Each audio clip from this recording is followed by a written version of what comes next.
right, folks, thanks for being here. We're going to go straight to questions. We're going to open up with Dave Biddle, 24/7 Sports. Hi, Ryan. What are some things maybe about Will Howard that we don't see that stands out about him? Maybe some things behind the scenes that really impress you? I think you get a chance to see his demeanor when you guys get an opportunity to spend time with him. And I think you're getting to see his command the more you watch him play. I think that's probably the thing that jumps out, and also just an air of confidence that he has experience, in big-time games, and he's played a lot of college football. So to me, those are the big things that jumped out early on, and we're only 2 games in, but it's good to see him getting more and more comfortable every day he's in the building. Dan Holt, Letterman Row. Ryan, you had mentioned last week on the radio that Lorenzo's earned the right to play more on defense. What have you guys seen from him that you think can make him an asset to the defense? Well, anytime you play well on special teams, you're earning more and more trust with the staff, and that's something that we've always preached here. And Brandon was the special teams player of the week in week 1, Lorenzo in week 2. So the more and more trust you're building, you're just getting an opportunity to do that. And so, we'll see how that all shakes out game to game, and based on the scheme going in that week or what we're seeing in terms of our opponent. But somebody who's competing every day in practice, he's giving great effort on special teams. You see him show up in coverage, getting his hands on balls. Effort, and that's big, for us right now in terms of we want the hardest playing guys in the country, and he's shown that he'll do that. Bill Landis, Kings of the North, the podcast. Ryan, you've spoken a couple of times about trying to figure out what the offense's, I think, fastball is going to be, just sort of the thing you kind of hang your head on. How has that process gone, and I guess where do you think you are in figuring that out? Yeah, no, I think we're getting there. I still think that it's early in the process, but I think you saw a little bit of that last Saturday, just in terms of the mix that we have, and some of the schemes that we're running. Running inside zone, running stretch. Getting the ball in the perimeter, mixing in play action passes. Trying to get the ball into our guys' hands. The mixture of all those things, along with the quarterback run, mixing up tempos. Those type of things. Put stress on the defense, and I think our guys are getting more and more comfortable. We always want to have a combination of zone schemes and gap schemes up front, and we're starting to get there. We're still not where we need to be. We still don't, have a full complement of stuff out there just yet, but we're building towards that right now. But I think at least the balance that we had and the energy we played with a couple weeks ago is what we're looking for. But it's just a starting point. I don't know if frustration is the right word to use in terms of not playing last week, but when you think about that process, is not having a game in the 3rd week of the season any kind of impediment as you try to develop that? I mean, I think it could be, but it's just based on how you approach it. And our approach was that this, it is what it is, and we're going to have to handle it. And so we went out there and we had an improvement week, and I felt like we had 3 hard physical days out there, and got a chance to step away for a couple days and watch some games on Saturday, and kind of asked everybody to do that, get some rest. It gives you good perspective. You get the chance to see some games, see some situational things to learn from, get to see some other teams out there. You're just watching the game, in your living room is a different experience. So I think, our guys got a chance to get some of that. We visited on Sunday, had team meeting, went out there, had our typical Sunday routine. That was good, and now we'll get back here on Tuesday. But, the idea was to get better. I think we did do that last week, and so now we'll get back into game week here. But we tried to keep the same rhythm last week as we rolled through it. Third row right, Stefan Kreisnik, Cleveland.com. You talk about Will Howard, kind of how he's gotten more comfortable day by day. Have you kind of seen the same from Quinshon from when he came in and kind of learned this offense, and what has he kind of added with his experience to the locker room? Yeah, same. He's learned the offense. I think that there's certain things that we do that's different than where he came from. So learning that was something he jumped into early on. He and Travion have a great relationship. They work hard in that room. I think Carlos has done a good job of building a rapport in that room, and a physicality and a toughness and a mindset. So again, just getting started, but you can see what he can do with the ball in his hands, and the explosiveness and the power he has when he runs, and in protection, I thought he did a good job, picking up a couple things too. So he's growing, he's building, but you can see, what a weapon he is for us when he's out there. Far right, Dave Holmes, WSYX. Ryan, you said talking about watching the game Saturday. When you're a college football fan, what's that day look like? I mean, what are we eating? What are we drinking? What are we watching in the games? I mean, is there stuff you're looking for that maybe a regular fan's not? Just what's your bye-week fan experience? Yeah, you get up in the morning, have breakfast with the family and try to spend some time and, with the family the best you can. I talk to our guys about, balance is not an equal distribution of time and energy. It's a building high ground for hard times, and you do that through faith, family, and friends. And so, you got to get around your family and get around your faith and get around your friends a little bit. But we don't have a whole bunch of time for that, so you get that done in the morning, and then the game started at noon.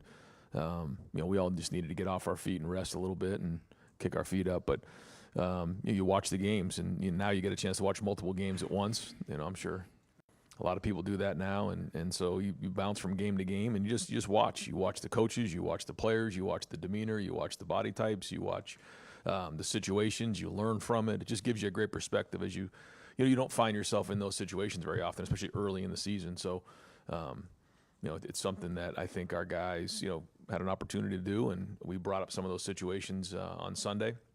Learned from a few of the game situations, in game, end of game, and I think it's just healthy to do that when you have that opportunity. Tony Gertman, Buckeye Huddle. Talking about Will Howard getting more comfortable, how much credit do the receivers in this building get for making him more comfortable? Yeah, it's everybody involved. It's the protection.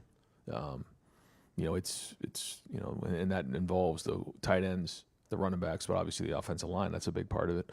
But the receivers, have a strong hand in creating a comfort level of, if you are man-to-man and you throw it anywhere, kind of this area, I'm going to go make a play, so let me go do that. And then that's really their job is in man-to-man is to get open and catch the ball. And it's Will's job to give him a chance to catch it. And then when you get zone, you have to space out the routes. And then now it's the quarterback's job to work the underneath defenders. So, again, the protection's a big part of it, but for a wide out to win versus man-to-man and space it out versus zone, I mean, that's their job, and being strong with the ball in their hands and then also ball security. So all those things play into it. And, these guys have worked hard in the offseason. They worked hard during the preseason, and they continue to work hard to build that chemistry and rapport and timing, and all those things are important. So, it all goes hand in hand. He said that you guys told him if they're pressed one-on-one, they're open, throw it, that sort of thing. Did you have to repeat those things, or were these just one time you tell him and he's good to go? I mean, there's a lot of things that are said multiple times over and over again, and that's what you do as a coach. But all of our quarterbacks, pick things up quickly, and that's important. But those are things that you're continually talking about. And the good thing is when you're about to say it, when it happens on a play, and you're about to say it, and they finish the sentence for you, that's when you know you're on the same page. And we're starting to see some of that. Dylan Davis, Delaware Gazette. You talked in the preseason about the idea of Caleb Downs potentially playing some offense. Is that still something you're interested in or pursuing, or is that just kind of a break glass in case of emergency kind of thing? And I guess how much did James Peoples' emergence and feeling confident in him change maybe your perspective on it? Both. I think right now, we're focused on Caleb being the best safety in America and, doing his job there. He's still working as a punt returner. I don't think we're quite there where we need to, get involved with him in the run game just yet. Not that we won't as the season goes on. But no, and I think, it's been great to see James and good to see Sam get some carries in the game. So, our depth at all positions is going to be, tried this year. So, he'll be an option if need be, but right now we're going to just focus on safety. Jeff Gilbert, Press Bros, third row left. Coach, in terms of special teams, you're more involvement this year with it. You haven't had a close game yet where a special teams play could have hurt you. That's coming. Those games are coming. How much more confident are you in that? Thinking most specifically about punt either way. Yeah, I think every day, meeting on it, talking through it, I feel much more involved with it. I feel like I'm much more in control of it than I was probably in the past, and making sure you have the right guys in the right spots. And so, yeah, I mean, we're going to keep grinding on it every day. We want to get better in every way. We want to grab every inch we can possibly grab, and those, that's a phase that can be critical, as in some of those, some of those situation. So we'll keep grinding on it. I do feel like our staff is fully engaged in it. I feel like our team is. I think they see it, they feel it. All coaches are involved, including myself. So we're not where we need to be, but we are seeing good effort there, and that's a great starting point. Far left, Joe Nugent, WCMH. With Donovan Jackson moving in a good direction the last few weeks, do you know if he'll play Saturday? Yeah, he's ready to roll. As long as we have a good week of practice, he'll be ready to go for Saturday. And Austin Cerebell, what type of value did those last two games provide for him going forward? Yeah, he's going to still play, and we'll figure out how that looks. But he's done a nice job in the first couple games, and for stepping in that spot, I think that's provided us some depth that we didn't know we had going into the preseason. Fifth row right, Cameron T. Robinson, The Athletic. Brian, I think maybe from the outside in the offseason, you lose guys like Tommy and Steele, maybe the depth at linebacker or the uncertainty of just kind of experiencing the question. Through 2 games, you've seen that depth grow, that rotation grow. What have you liked about really all 4 of those guys that have really kind of fit, or that whole room that's really fit well together? Again, it's just a start, so I don't really like to summarize where guys are at right now. We got a lot of football to go, but you see what you see in the first couple games. You see a lot of great effort. You see guys running to the ball. You see guys making plays, and that's exciting. And the challenges are going to keep getting more and more difficult as time goes on. So we're gonna have to play with three linebackers in the game if they're in bigger personnel groupings. So that's at the very least you got to play with 3. But you lose a couple guys, you're playing with 4 and 5. So just like every position, we got to do that. But good to see even in the first game not having Cody, seeing guys step up, and it's important. I mean, that's a position where you got to do a lot of prep work. You got to know how to fit the runs, and you got to be involved with the coverages. You got to make the checks. Cody and if Cody's not in there, the Mike linebacker's got the green dot, so he's making all the communication from Jim. So it's a lot of work, and but we're seeing some good play there. We're seeing some good effort. So again, good starting point, but a long way to go. Fifth row left, Noah Weisskopf, The Lantern. Ryan, what have you seen on the Marshall from watching them so far? What do you think? Did they do exceptionally well? Yeah, they have a very good staff. Coach Huff is very well respected, and does a great job in recruiting, does a good job with his team. He's been a very good coach in college football for a long time, and he's hired a very good staff, a mix of youth and experience, and he gets his guys to play hard. They're athletic. They got a big front, on the defensive side, and they have an identity on offense. They want to spread you out and throw it around a little bit, and mix some runs in. I think he does a very, very good job, and they're going to come in here, and they're going to play open and free, and we'll have a great environment, so they're going to be jacked up for that, but a lot of respect for the program and what he does. Pat Murphy, 24/7 Sports.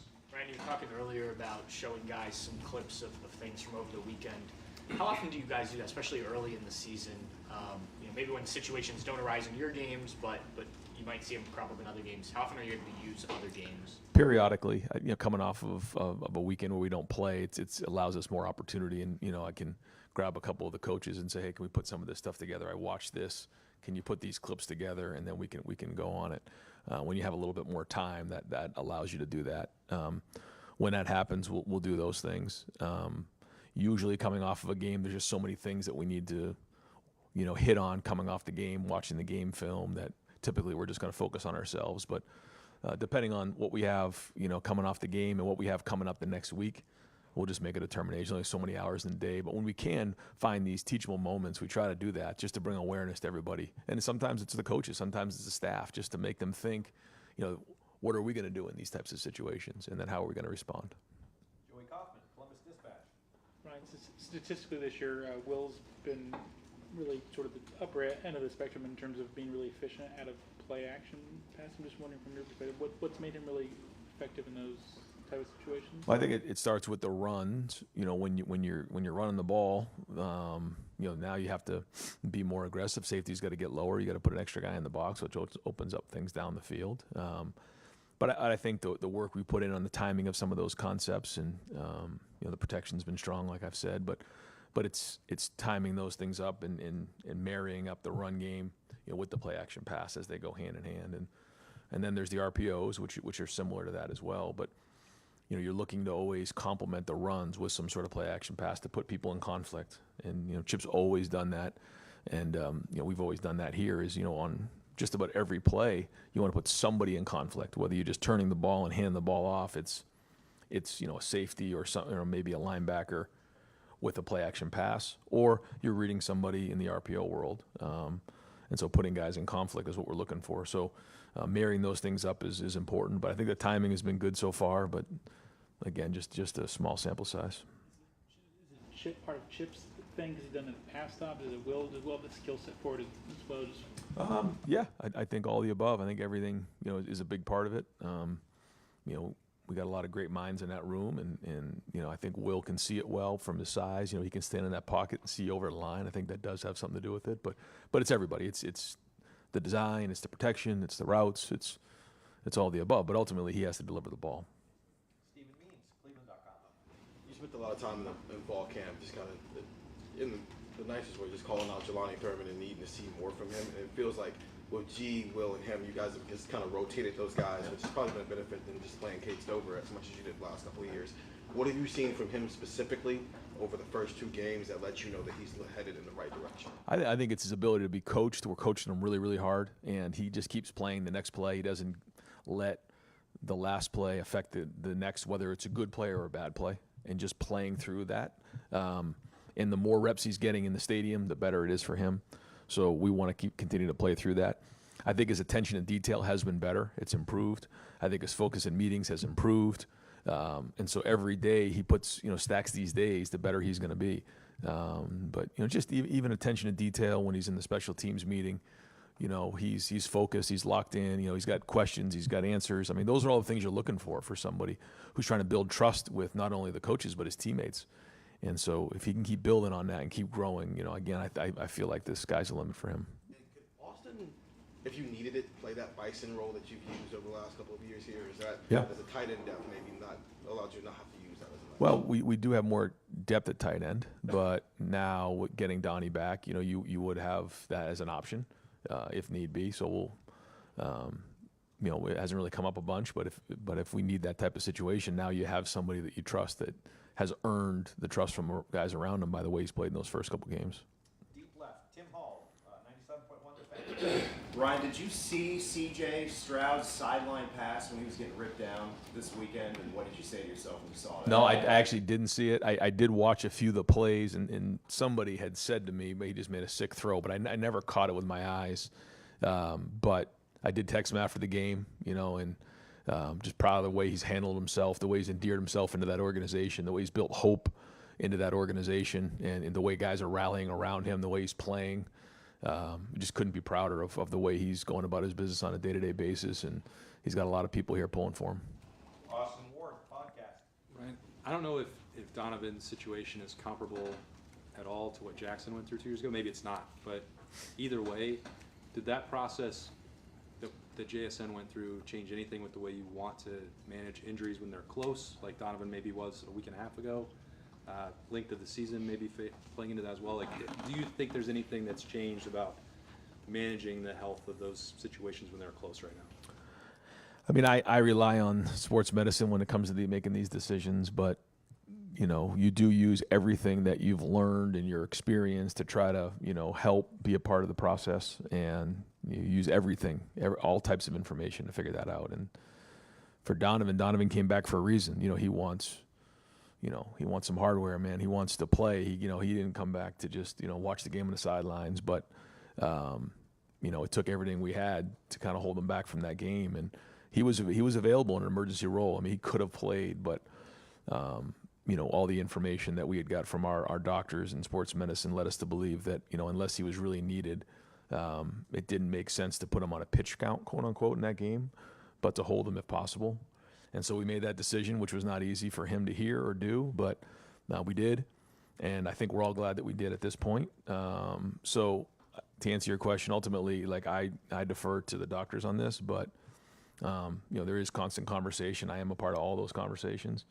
And you always look back on different situations and try to learn from it so that, you make the best decision for what you have at that moment.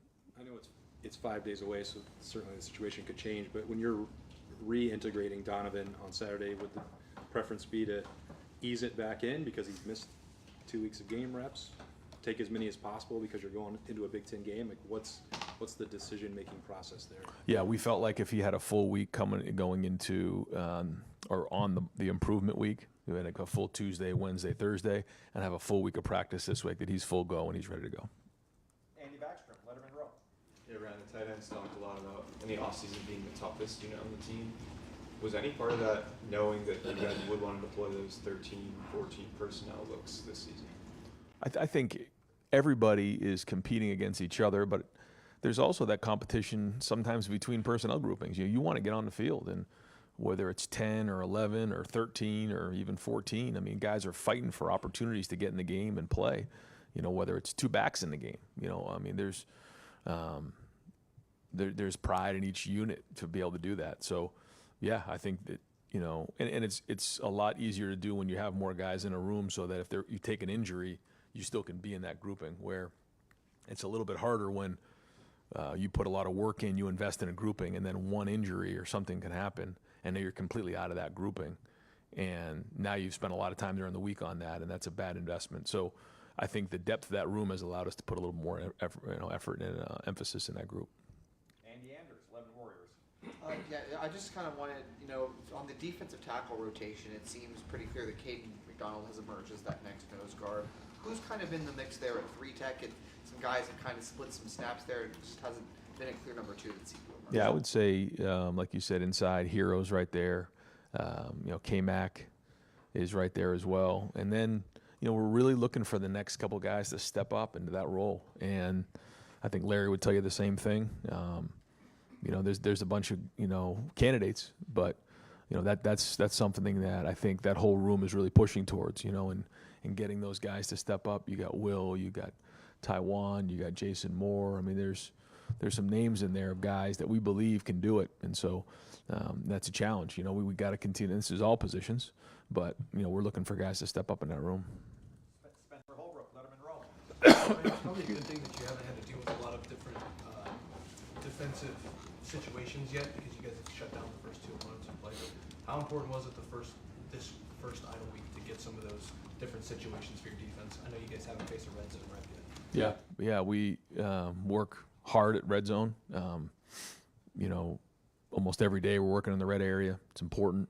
It's a different game down there. We also mixed in 2-minute.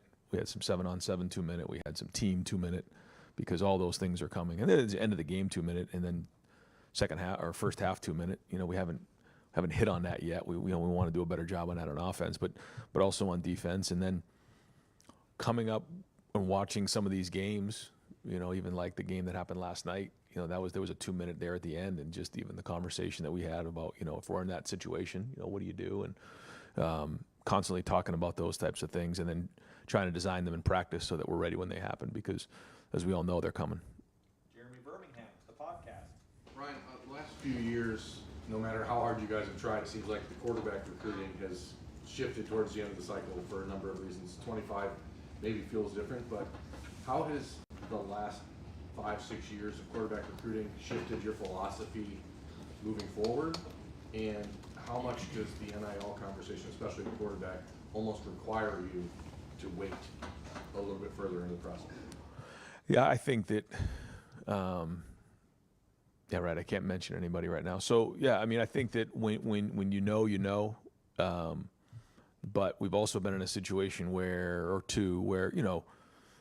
recruiting's taken a twist or a turn, and when that does, and you've been invested in somebody, and then it, for whatever reason, it goes another way, you can find yourself in a different spot. So, we feel like, we really want to make sure that we evaluate, as much as we possibly can. When you think about like how late it was in CJ Stroud's, like, we felt great about taking CJ because we saw him play. We felt strong about, Lincoln and Devin. Those guys played late in their season, or, into the recruiting process. So, we, feel good about, the guys that we have committed. We feel good about the room that we have, but we always want to make sure that it's the right fit. And what we can't do is be unsure, because it's such a huge decision. So sometimes there's more boxes that need to be checked, and we always want to be thorough in that spot.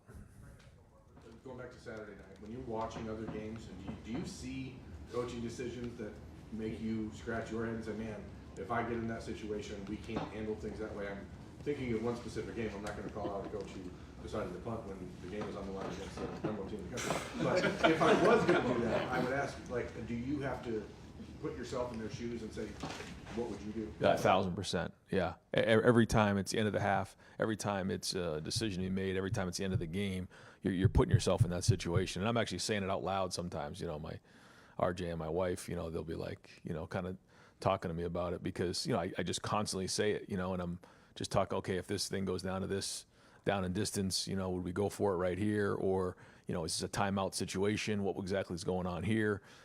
You get the 2-minute warning situation this year, which is very different. So you try to take as many lessons as you can and try to use it as an opportunity to play that in your head because, you know, when you're watching a game live, you know, there's different variables that come into play. You know, we have, you know, hired a consultant as an analytics group to give us information. And so they'll, you know, give us some of the situations on a week-to-week basis on what happened the week before and then give us feedback on the decisions that we made. So that's been helpful. But yeah, you know, really, when you have an opportunity to watch a game, you're looking at it from that point of view. Sixth row left, Jayla Van Horn, the Lantern. Coach, a big day for Marvin Harrison Jr. What did you like from him? And obviously, the first game he kind of struggled, but he came back and obviously played really good against the Rams. So what did you like from him? Yeah, Marvin Harrison is a wonderful player, and he's going to have a great career in the NFL. So, you know, after a week or if it was 2 weeks or 3 weeks, you know, you know Marv's going to be a great player in the NFL. He's just such a pro. He's going to translate very well in that league. So, I mean, this is just the beginning, what he's able to do. You know, and look to me like some of those were like broken plays. I thought the first one was a really great throw and a great catch in the back of the end zone. I don't know how he hung on to that one, but a really nice throw. And then a couple of them look a little bit, you know, ad-libbed, but he's a great route runner. So, you know, he's going to have these type of days, and you know, we're proud of what he's doing, and also, you know, Paris being there as well. You know, those two guys, you know, really, I know are going to have a strong impact on that organization. And we are at the 2-minute warning here. Tom Orr, Buckeye Huddle. Matt Rule said yesterday that there's a Big Ten coaches group text or group chat. What do you guys talk about in there? And who is the funniest coach in the Big Ten coaches? Oh, geez, yeah, I don't know. There's a lot of us now. It's a crowded room, but it's just things that come up that everyone needs to get on the same page on. You know, it's usually in the off season where there's some sort of legislation coming through or something that we need, you know, consensus on to support, to move forward, to get to our ADs, or sometimes it's information. Hey, you know, you may want to give your AD, you know, a heads up on something like this, and so that we just get alignment across the board. So typically that group text just allows everybody to be on the same page. Bill Rabinowitz, Columbus Dispatch. Yeah, at right guard, I don't know that anything's officially been announced, but Tegra's obviously been the starter. Is he the starter, and what have you seen from him so far? Yeah, he is the starter, and he's played good football. And we'll kind of see how the week plays out. And you know, we're going to try to find ways to get Austin in the game because we feel like he's earned that opportunity. How it shakes out this week, we'll see. But right now, Tegra's the starting right guard. What will it add to have Donovan back? We obviously know he's a good player, but what does it give you both tangibly and intangible? I just think this solidifies everything up front. Seth has done a very, very good job of communicating across the board. He brings a certain level of experience and stability in there with the communication. Now you add Donovan into it. I mean, that's two guys with a lot of experience. They're good communicators. They're very sharp. I think just overall, you know, everyone's going to be on the same page even more and allow guys to communicate well because that's important. I mean, everything up front is about communication. So the more these guys can communicate and get everybody on the same page, the better we can execute. Yeah, just two quickies, Ryan. Number one, speaking about the offensive line, did it make that leap you wanted from first game to second game? And I know everything's always relative based on who you're blocking, you know, so to speak. But do you like the progress there? Did you see a more cohesive unit? Just what did you see? Yeah, I think we all saw a bunch of guys who played hard. I like the plays where we're finishing, you know, on the touchdown to Jeremiah. You see Josh Simmons like driving a guy out of bounds. You're watching Fryer run down on the one that got called back to Quinshon, but he's 60 yards down the field chasing guys down. I think guys were playing hard in the game. You know, you see Integra finish guys like 6 and 7 yards down the field and pancake them. Like that's to me what we're looking for. And also the communication. You know, making sure that we're on the same page, we're all going to the right guys, and trust your technique. I say that also all the time. You're going against Tyleek and Ty every day in practice. Like, trust what you're doing every day in practice. And, so the communication was better. It was cleaner. And I thought the effort was very, very good. And so we can build on that. Like you said, it's just the beginning. But I think there's also a certain level of confidence that, we should be continuing to grow on. And the other thing, you watched a lot of football on Saturday. So Wisconsin loses its starting quarterback to a season-ending injury. You saw what that did to their attack. Texas loses Quinn Ewers to a abdominal strain or whatever it was. He looks like he's going to be. But the point is, do alarm bells go off in your head when you're watching that? Or do you go to Chip and go, we got to get these other guys more time, more quality time, because that could happen any moment. I mean, just what's your thinking in that regard? It's the same thing as it was, before watching that on TV. It's we've got to build depth at every position, and obviously that's one. We got 4 guys in the game last Saturday. That was good. You don't know what this week's going to bring. Like, we got to go play Marshall. We got to beat Marshall, and then we'll figure out the rest of it later. And if your focus goes anywhere else, I think that's dangerous. But we're going to get these guys reps in practice, and the more game reps we can get them, the better, because we do know that's going to be important. I mean, I totally agree with you. But there's not much we can do about that right now. Let's go have a great Tuesday. Let's get these guys as many reps as we can, and then we'll kind of, we have an opportunity to get guys in the game. We will. Thanks, man. Yeah, thanks, guys. Okay, we've got Chip Kelly on the way. We're going to go 15 minutes with Chip. Off the old clock. We're going to open it up. Coach, second row right, Stephen Means, Cleveland.com. You've done, I don't think you've done it here yet, but in the past you've often put 2 running backs on the field at the same time. Just what's the pros and cons of using it